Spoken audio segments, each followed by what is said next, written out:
Good afternoon, guys. I might have to really speak up today because we've been having storms all day and lots of rain, and of course it's nothing to complain about here in Australia at the moment because we so desperately need this storm activity. We really do. We need the rain, so it's just a bit loud because we have tin roof here in the studio, so just bear with me. But today we're testing, I've got some more of the milk paints in different colours because everybody keeps kind of fixated if you're going to use milk paints. It has to be the black or the white. So I'm just going to do experiment for you all, as I love doing, and see how we go with the other colours in the milk paints. I'm using the folk art milk paint. I believe there is other types, and I have used a powdered milk paint that you make up yourself, but I am getting the better results from this folk art milk paint at the moment. So I know that the online supplier in Australia still has these milk paints, and I'm told that from our American and US Canada people that they can get the milk paints. I'm not sure if you can get them in England or Europe, but yeah, let me know. So I'm going to do a little test. I've got all my little gadgets that I'm going to use. I've got this, well, this was a dog brush, but I thought, oh, you need to kind of have something that's really flat. So I thought that might be good. We'll just give that a whirl. Give that a try. And yeah, so I've got the different colours. I've got the bluebell, and I've got the, what's this one, yellow, Georgian yellow, which is that one. I've got the, oh, what's that one, Absteen or something. It's obviously a green, a Juno Absteen or something, I can't read the, and this one Shaker Red, so that's nice and easy for me to say, but don't give me any weird names, I'm getting stuck with them. So these are all my little gadgets that I'm gonna have a play with today. I've poured my paints into some lids because they're going to be easy for me to dip into those lids. So I've got all my paints aside here, so I'll just hang on carefully. So I've got all my gadgets. I haven't got nothing to dip that shape into, so I'll have to have a little look, see what I've got. But I have got this, but it had something in the bottom, so I might just line it with a piece of plastic, or I might leave that for the black. So what I'm going to start off with is, so all of my milk paints are the folk art that I'm using for the embellishment, but the base paints that I'm going to use are the studio acrylics. I know it says school there, but it's the same thing. The Mont studio acrylics, nice and thick, highly pigmented. Loving these paints, and they're really affordable, so that's what I love, being able to show you guys that something that's really effective with good results but is affordable. So I will put a link on the bottom to the US and Canada link to Mont products, and there'll be our Australian supplier also there. So here we go. Hopefully you can hear me. Can you hear me? Okay, I'm going to do half in black and half in white. So I may just do this to start with. Use a spatula. Actually, that one, I've bent my spatulas. Trying to find it. Okay, might use this. It's a little cake icing spatula, so I'll just spread it with that. So this is art lab mode, so I'm just doing again testing Wow, hear that rain come down. Huh. My water tanks got filled up within the first day of rain, so that's how much rain we've had here in Queensland. So I'm just really hoping that all the areas that really needed rain are also getting these fantastic rainfalls. I'm doing it not in, I want to do it in a bit of, not straight lines. It's got to have a bit of a wave into it. So it's kind of going to give, hopefully it's going to give like the Aboriginal dot painting effect, which are awesome, awesome, awesome. We have some awesome Aboriginal artists that do the paintings, and they're just, some of them are just out of this world, are just really spectacular.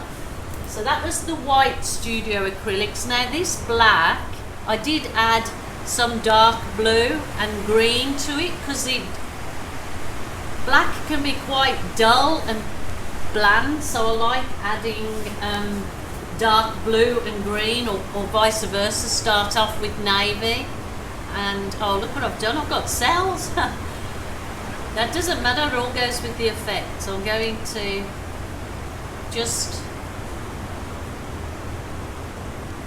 as I said, I don't want straight lines. I like a bit of wobbliness, like me, a bit wobbly in all the right places. Ooh.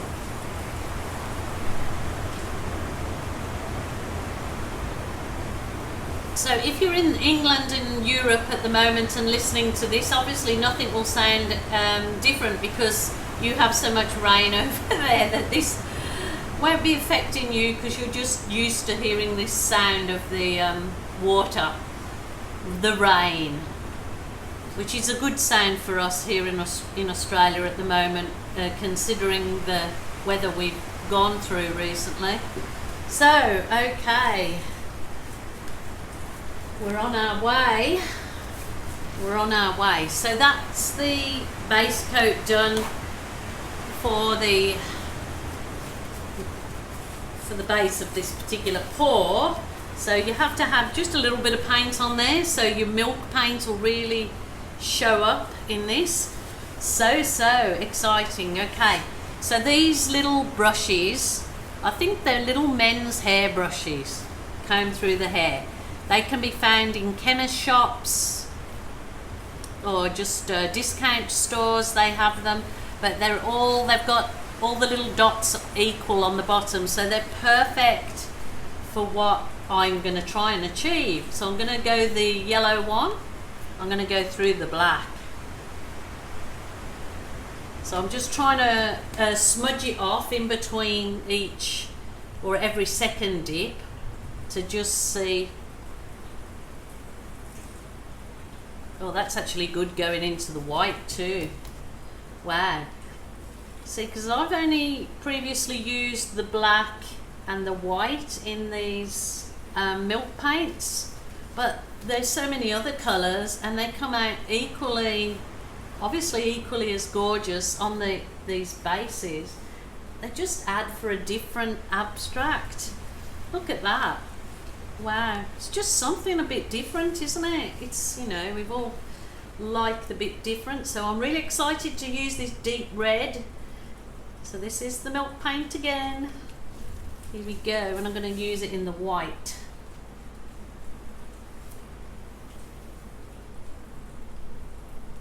Go off on a different tangent. Oh, look at that. They sort of, well, as you see over time, they're kind of spread out, and they're kind of making like false cells. Oh, what am I doing? All right, going with, I've got 4 of these combs, so I'm going to try the blue now. It's like duck egg blue, I suppose. So I might try it down here in the black. Oh, something's happened there. Obviously the center is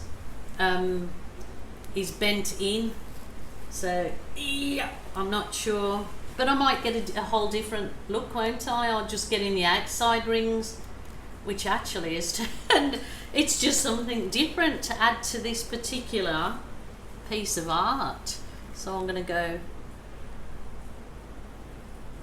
I can put some other colours in there. Wowee.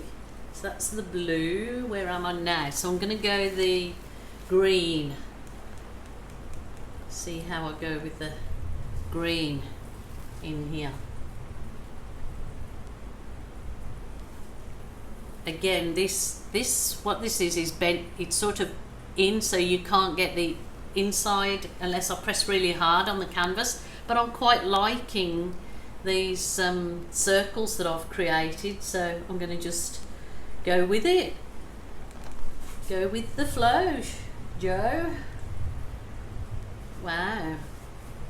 Wow, wow. Okay.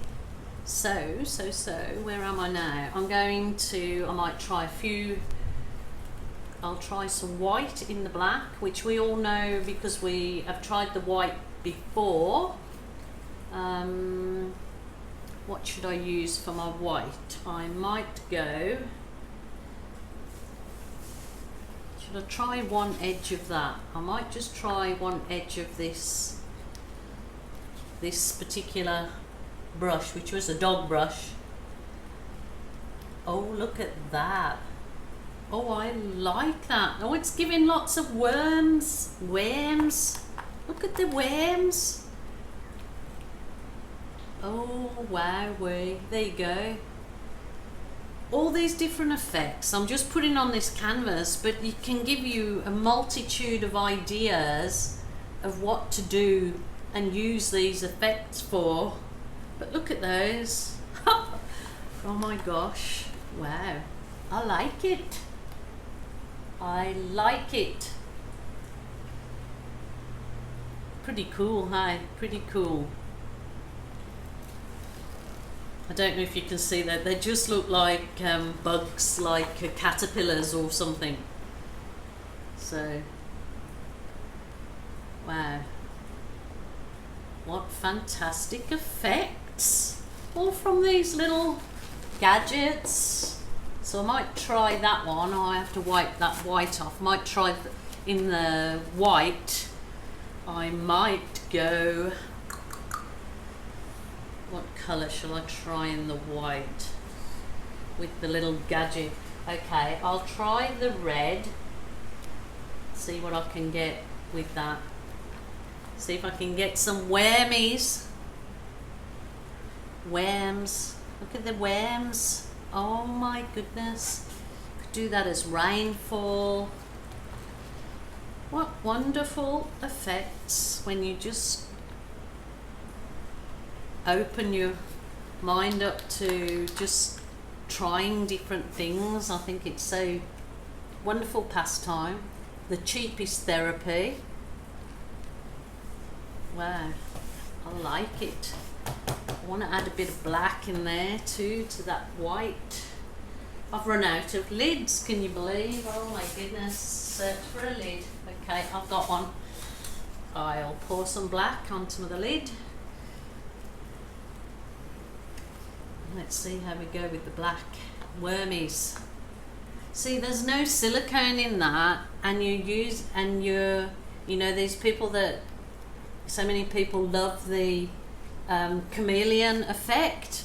Well, this does exactly that with these different gadgets without silicone in your painting. So it's just dipping that brush in, look, and the wormies or the caterpillars. Oh my goodness, they're really starting to turn into like a little life of their own. Okay, shall I do some across there?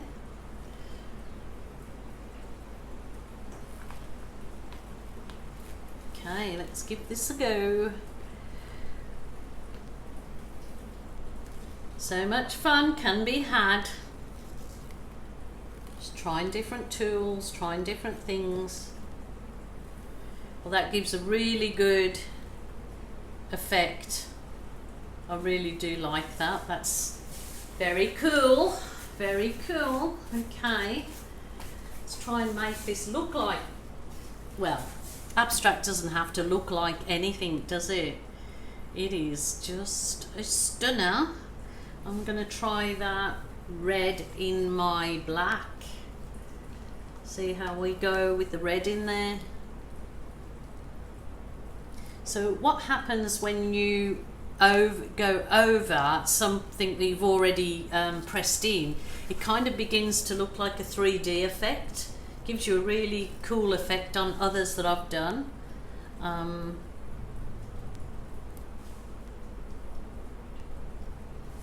Very good, very good.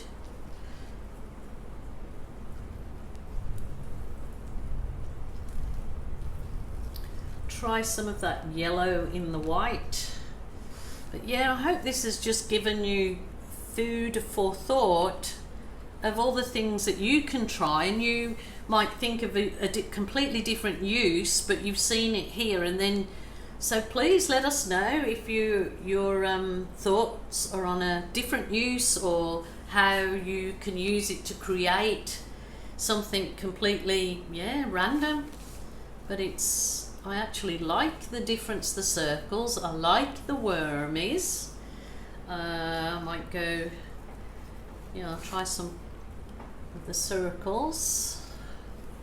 I'm going overboard now, but this is exploring the possibilities in it. So I like it. I like it.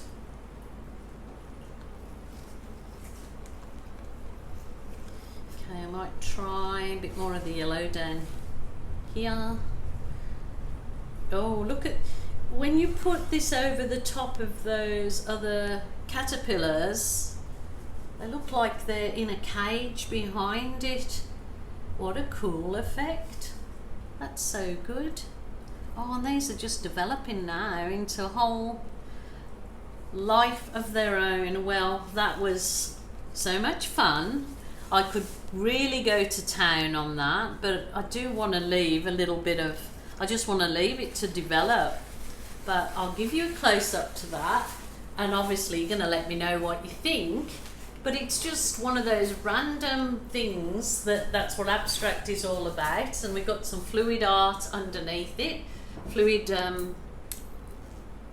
acrylic paint underneath, and we've got those fantastic looks. I'll try and turn the work around so you can get a closer look at the black side of it, because that's really really standing out on the black, probably more so than the white. So that would, how awesome would that look on a great big long painting with all your effects in there? Obviously, if you think about it more and have a theme in mind, you could really, gosh, you could really go to town with that. But okay, I'll try and give you a look at those. That looks pretty cool. Pretty cool. Imagine a nice big one of those on your wall and somebody said, wow, where did you have that done? And it's your own art, or you can gift it to someone. How special is that? So there you go, another art lab day, hey? Hope you're enjoying these experiments. I hope I'm saving you some money, because I'm doing the experiments. I'm doing it for you guys for free. I don't want anything in exchange. Just keep with me and keep watching, and if you haven't subscribed, please subscribe and press the notification bell. I really appreciate it. So that one's over, and I'm on to a next exciting lab experiment, which you'll be watching hopefully next. Okay, thanks guys for joining me. I am so appreciative. The rain stopped at the moment, but I believe most fires are out in Australia, so that's the little bit of update. Until next time, cheerio for now.